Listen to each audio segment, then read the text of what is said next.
చట్టాలను తీసుకొస్తాను. అలాగే ఈ మధ్యన తెలుగుదేశం నాయకులు కానీ ముఖ్యంగా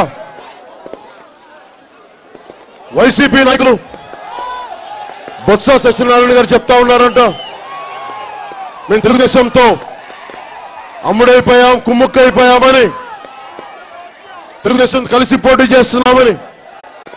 బొత్స సత్యనారాయణ గారు, మీకు రైల్వే కొడుకుని చెప్తున్నాం, విజయనగరంలో మిమ్మల్ని ఆడపడుచులు తరిమి కొట్టారు, ఇంకా నేను మర్చిపోలేదు.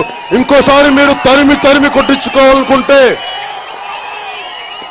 ఇలాంటి పిచ్చి మాటలు మాట్లాడటం మానేయండి.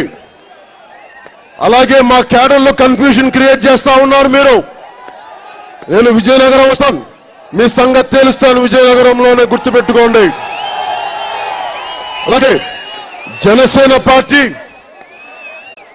మన రైల్వే కోడూరులో చెప్తున్నాం, మొన్న కూడా చెప్పాను, మనం అక్కడున్న మన వామపక్షాలు సిపిఎంతో కలిసి జనసేన కలిసి పోటీ చేస్తుంది తప్ప ఈ తెలుగుదేశంతో కానీ వైసీపీతో కానీ మనం పొత్తు పెట్టుకోవట్లేదు.